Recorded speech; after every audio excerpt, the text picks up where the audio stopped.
Kalau kamu sulit tidur, biarkan dunia di cerita ini mengantuk duluan.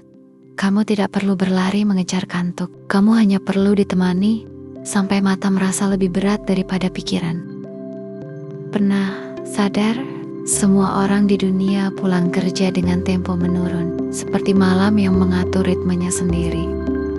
Ini cerita tentang langkah, lampu, volume kota yang turun lebih dulu, sebelum manusia sempat menahannya.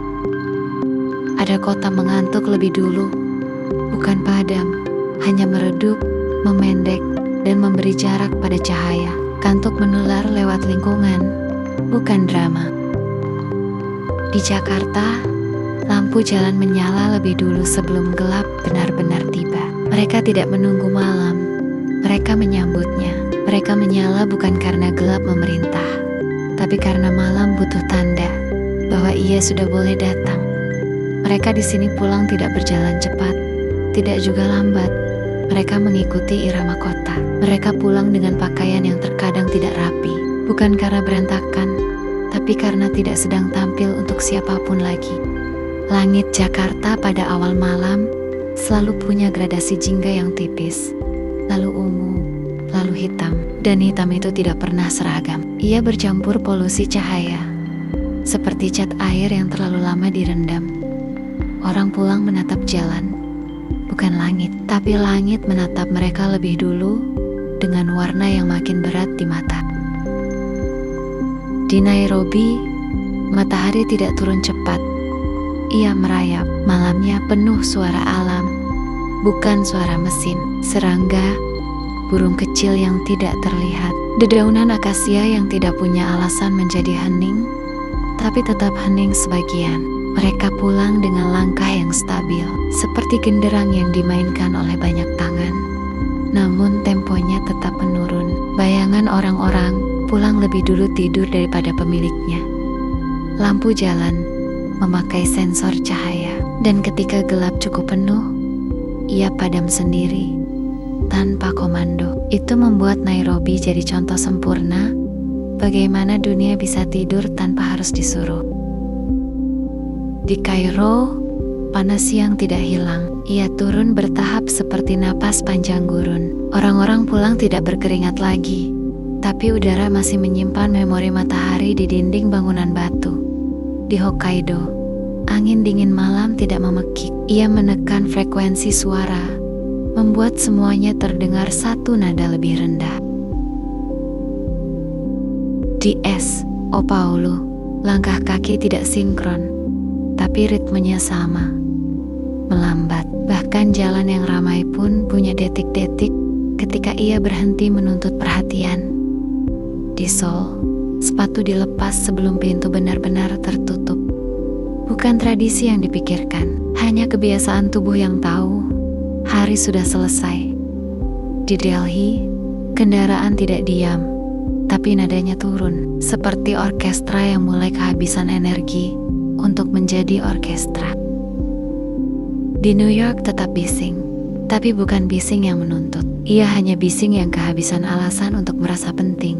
Kopi digenggam, bukan diminum, karena pulang bukan tentang kafein, tapi tentang pegangan terakhir sebelum fokus dilepas.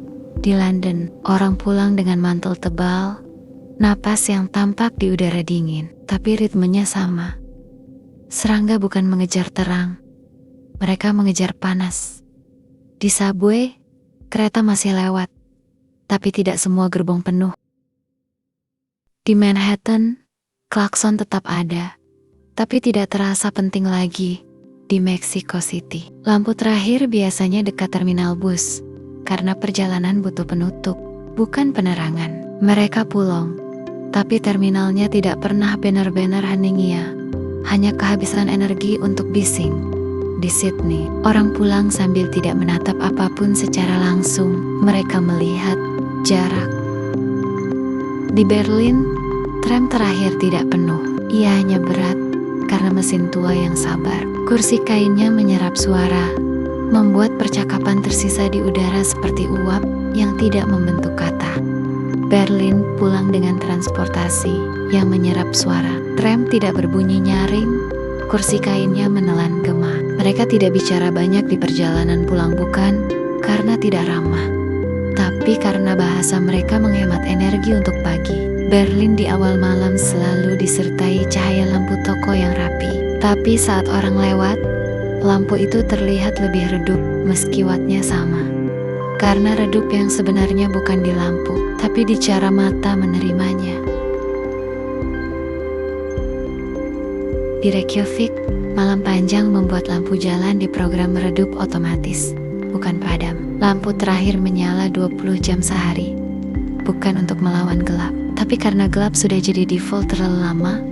Reykjavik tidak memadamkan lampu, ia hanya meredupkannya. Karena gelap di sana bukan peristiwa, tapi musim. Tirai jendela sering lupa ditutup, bukan karena lalai, tapi karena malam sudah menjadi tirai alami yang menelan urgensi cahaya.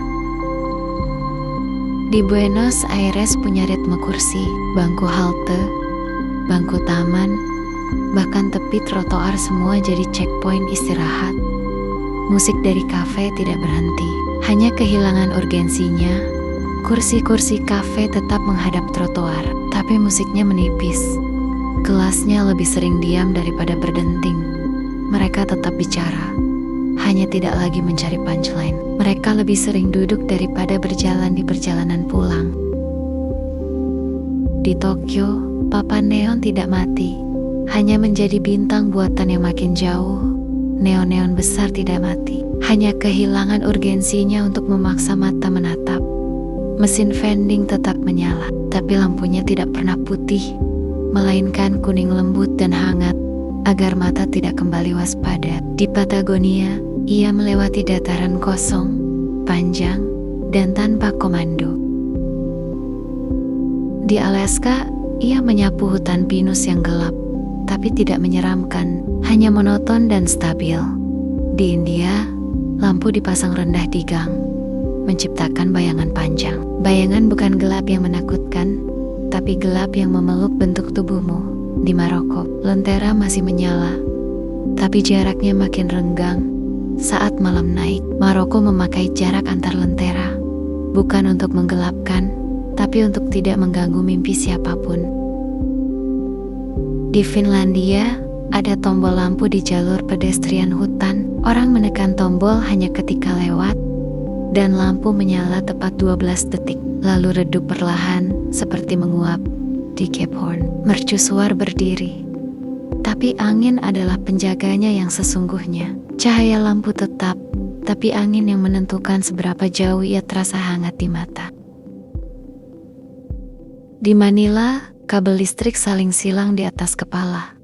Yang membuat lampu bertahan bukan tiangnya, tapi jaringan yang menopangnya. Manila menopang lampu lewat jaringan kabel, bukan tiang. Di Vancouver, kota yang hujannya konsisten seperti metronom, Vancouver punya genangan yang mengaburkan cahaya seperti filter blur bawaan alam. Di Sahara, angin membawa butiran pasir, tapi bukan badai, hanya gesekan lembut seperti timer raksasa yang berdetak tanpa suara mekanis, hanya lewat sensasi. Di Amsterdam, kanal-kanal air memecah arah angin. Angin di sini terdengar seperti huruf-huruf yang tidak selesai diucapkan. Kadang ada, kadang tidak, tapi temponya stabil. Di Cape Town, menyusun dengung laut dan angin yang tidak punya puncak. Hanya garis datar yang makin rendah, seperti pernapasan raksasa yang jauh di bawah permukaan. Kapal di kejauhan tidak membunyikan klakson, hanya mendengung rendah seperti pernapasan paus yang jauh di bawah permukaan. Di Brasil, ada sungai yang membuat pantulan cahaya bergoyang, seperti perahu yang mulai bosan menjadi perahu. Semua orang di dunia pulang dengan kecepatan menurun, dan ketika kamu menyadarinya, kamu juga ikut menurun, bukan karena kalah, tapi karena tidak ada urgensi lagi untuk tetap tajam. Di kota-kota lentera mengapung tanpa suara, berulang, bergoyang, memendek, memudar. Lampu rumah tidak padam, hanya makin jarang jadi pusat perhatian. Lampu-lampu di perempatan menyala dengan durasi lebih pendek. Cahaya belajar jadi singkat, bukan untuk menghilang, tapi untuk tidak menuntut fokus. Dan kalau kamu perhatikan baik-baik, tidak ada kota yang tertidur karena drama besar. Mereka hanya melambat, lalu selesai. Pulang adalah peristiwa sosial, tapi bukan dramatis. Orang bicara, tapi suara mereka berbentuk gelombang menurun. Tawa masih ada, tapi nadanya turun satu tingkat. Seperti musik yang mulai tidak terdengar. Malam datang seperti kabut tipis yang menelan suara langkah. Angin yang datang dari sungai tidak kencang, tidak dramatis, hanya hadir seperti seseorang yang membuka jendela perlahan agar tidak terbangun dari tidurnya. Angin tidak bertiup. Yamek, dataran luas, membuat suara angin seperti kain raksasa yang diseret pelan. Tidak ada puncak, hanya hembusan panjang yang tidak putus. Lampu di pelabuhan masih memantul di air, tapi airnya lebih gelap, lebih berat, seolah memperlambat cahaya agar tidak membangunkan siapapun. Semua orang mengira mereka sedang berpindah tempat, padahal yang benar-benar terjadi adalah mereka sedang berpindah ke versi diri yang lebih lambat. Tas disandarkan, bahu diturunkan, napas tanpa agenda, mata tidak lagi memeriksa ancaman, hanya cahaya yang makin malas. Lampu tidak pernah padam, mereka hanya memberi jarak agar tidak mengganggu mimpi siapapun.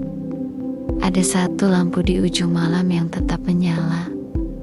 Bukan karena ia paling kuat, tapi karena ia paling tahu kapan harus berhenti terlihat penting. Kita akan menemaninya, bertugas, sampai cahaya terakhir pun pamit tanpa suara.